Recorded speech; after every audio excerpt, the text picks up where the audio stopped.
Join me as I make a chocolate bundt cake from fresh milled flour. Welcome to White Shadow Fare. Make it homemade and make it with love. Before getting started, you are going to want your wheat ground. So I just did soft white wheat since I'm making a cake, and hard white wheat is for yeasted breads.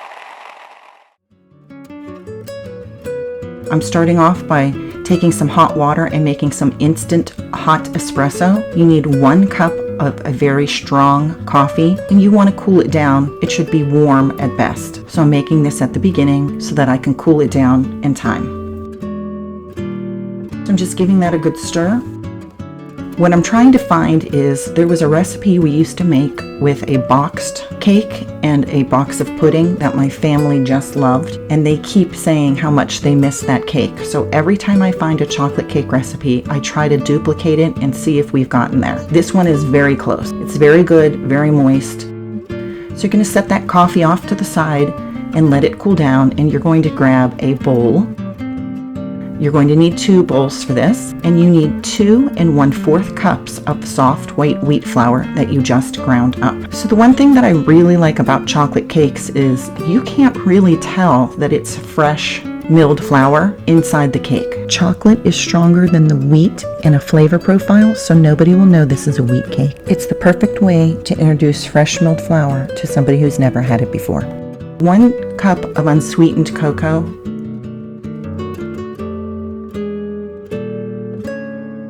2 teaspoons of baking soda,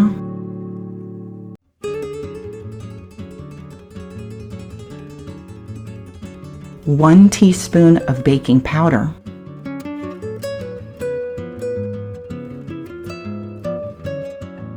and your final ingredient is 1 teaspoon of salt. As always, I'm using Redmond's real salt. It's less processed, but any salt will work for this.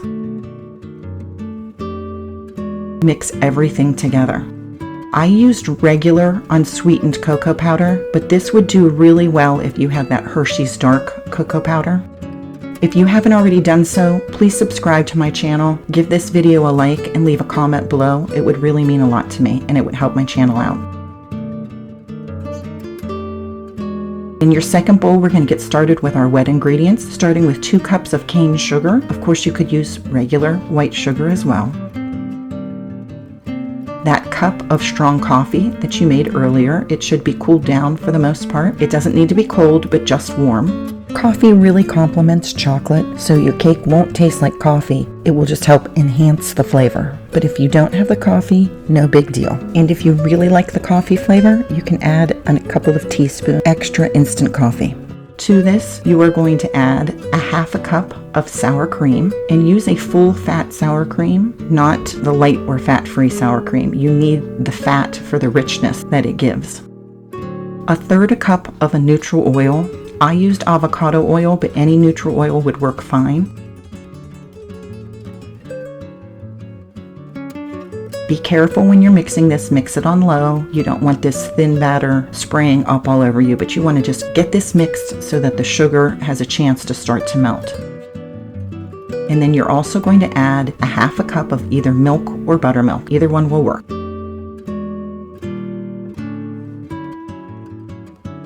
I mixed this for about 2 minutes, making sure that everything was blended well together and that the sugar had melted.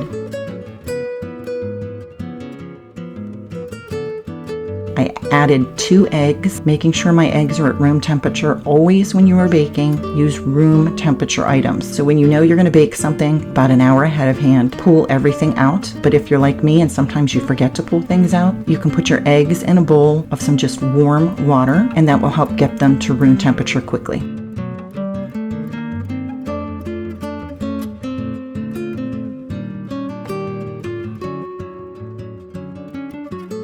And finally, your last ingredient, 2 teaspoons of vanilla extract.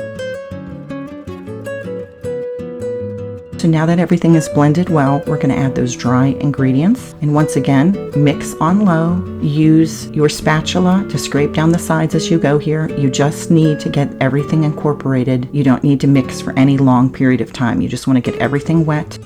You're going to grease and flour your bundt pan Now this could also go in a 13 by 9 or 2 round pans if you wanted to ice it. We've been enjoying cake without having any icing or frosting on the top.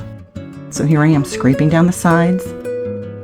Now that we're cooking and baking with less processed ingredients, we're finding we like things a lot less sweet than we did before. So the next time I make this cake, I will use just 1.5 cups of sugar instead of the 2 cups that it calls for. Slices of Bundt cake are the perfect dessert to add to anybody's lunch bag. Put this in a prepared pan. Your pan needs to be greased and floured. I am trying to cut out processed foods from our house, but we just happen to have this still on the shelf, and it is that spray that has the flour and the grease all in it together. So until all of that is gone, you're going to see me using that. I added 1.5 cups of chocolate chips. Now this is such a thin batter that my chocolate chips ended up going straight to the bottom when I was baking this, and I didn't really think about that.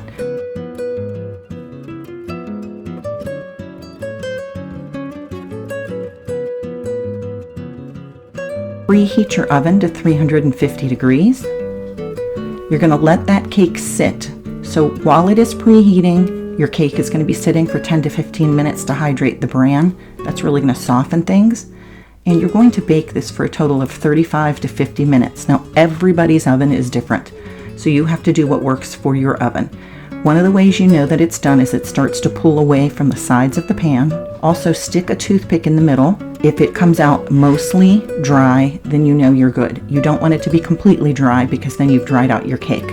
So a couple of little pieces sticking to it is just fine. After 15 minutes of cooling on a rack, you're going to invert it and let it cool completely. And here you can see my chocolate chips have settled at the bottom of the pan so that when I inverted it, all the chocolate chips are at the top. So this got rave reviews from everybody in my family. I think you'll really like this one.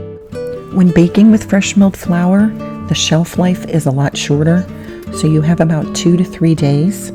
So if you're not going to use it all, slice it up, wrap it up, and put it in the freezer.